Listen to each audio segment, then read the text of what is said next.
my statement regarding the point of order. Message? Mga kababayan, ladies and gentlemen, Assalamualaikum, Warakmatullahi wa Barakatuh. Madayaw, mayong adlaw, kaninyong tanan. Magandang araw sa inyong lahat. The officials of the Office of the Vice President, as well as each and every one of our satellite office leads, were in receipt of a letter from the chairman of the Committee on Good Government and Public Accountability dated September 13, 2024, requesting our presence or that of our duly authorized representatives in today's initial deliberation with preliminary determination on privilege speech number 379. In view of the said letter, I am appearing before you today not only as the head of office, but more importantly as the duly authorized representative of all officials of the OVP. Simply because we have not done anything wrong. There is no misuse of funds. If there are audit findings, we shall gladly respond to them before the Commission on Audit. And if there are legitimate cases to be filed, then we shall gladly respond to them before the appropriate courts. In relation to this, may I just say that I take notice of the opening speeches and nasabi doon, there is a determination of misfeasance, nonfeasance, and malfeasance. And those are cases that should properly be taken in the courts of law. What we are witnessing now is no ordinary legislative inquiry. This exercise is a well-funded and coordinated political attack. This much is evident from the very words of the privileged speech that prompted this inquiry. A speech that simply meant to say, do not vote for Sara on 2028. It is clear to me that this inquiry is not about misused funds, accountability, or governance. Instead, it is solely aimed at discrediting my name and my office to prevent future political contests. I have publicly stated my reasons as to why I've chosen not to defend the OVP's budget proposal for 2025. I have narrated the issues I encountered in previous years, which can easily be confirmed by looking at the NEP, the GAB, and the GAA for fiscal years 2023 and 2024. Further, I have even shared the drama that transpired last year regarding the confidential funds. Hence, just as we have done last year, we again leave the 2025 OVP budget to the pleasure of Congressman Martin Romualdez. I am not asking for any special treatment, nor am I asking you to uphold any tradition. There is no disrespect. All I am saying is that you have the complete freedom to do whatever you wish with the OVP budget. If you feel that all the documentary submissions are not enough, then by all means, huwag kayo magbigay ng budget. Sa totoo lang, hindi naman ang budget ang punteriya ninyo. Dahil napakadali naman magtanggal ng budget. What you are trying to do is make a case for impeachment. Hindi naman ako kakandidato sa nalalapit na eleksyon. Hindi ako namumulitika. Ang ginagawa ko lamang ay ang pagtupad sa aking oath of office at campaign platforms na trabaho, edukasyon, at mapayapang pamumuhay. Sinabi ko na noon at ilang beses ko nang inulit na hindi ako ang problema ng bayan na ito.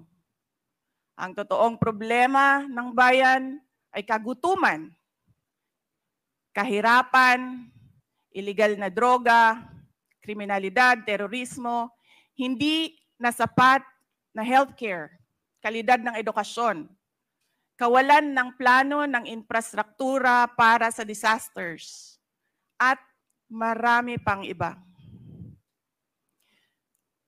So, you may try to destroy me, you can skin me alive and throw my ashes to the wind. But let it be known, you will find me unbowed. I will continue to serve the Filipino people no matter the personal cost or political intrigue.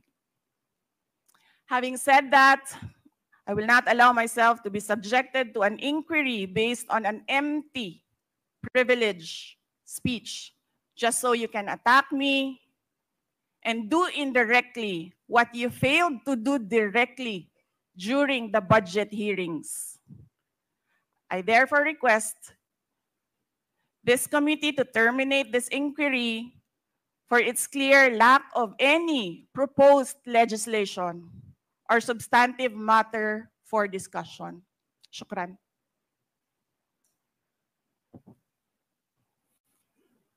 The committee cannot rule on that because the committee already took cognizance of this privilege speech. Anyway, we will now proceed. Next, we will recognize the Mr. representative from COA, Mr. Chair, Congressman Marcoleta. may I please raise a parliamentary inquiry? What is your parliamentary inquiry? Thank you, Mr. Chair. The rules of the committee says that this committee only acquires jurisdiction on matters of nonfeasance, misfeasance, malfeasance. And under Section 2, Mr. Chair of the rules, there should be a prior determination whether or not these malfeasance, nonfeasance, and misfeasance are directly or specifically relating to the persons charged of this. Has this committee made a prior determination of this? And if so, when did it happen? And where is the order specifying that the committee has just reached a prior determination? This is very important, Mr. Chair, because the rules also says that after determining or making a prior determination, this committee will set an order. And that is the only way that this committee acquire jurisdiction over the person's subject matter of this inquiry. And that particular order of prior determination will set out the parameters. If I can make a comparison, Mr. Chair, in regular court, it is called pre-trial order, where the parameters of the inquiry, the presentation of evidence or explanations or allegations are limited to that set of stipulation. So considering, Mr. Chair, and I assume that there is no prior determination, I do not think how we can start the meeting today because we are supposed to observe the rules. I'm referring to Section 2 of the rules of this committee, Mr. Chair. Thank you. Thank you. To answer that, Congressman Marcoleta, we have already ruled on the preliminary determination a while ago. Medyo na-late na po kayo. Now, with respect to your inquiry, that if we can proceed with this, considering that this is an investigation of malfeasance, misfeasance, and nonfeasance, let me walk you through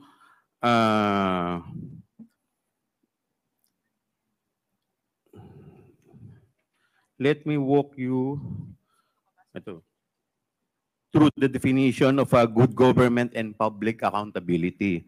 It provides that all matters directly and principally relating to malfeasance, misfeasance, and nonfeasance in office committed by officers and employees of the government and its political subdivision and instrumentalities, inclusive of investigations of any matter of public interest on its own initiative or upon order of the House.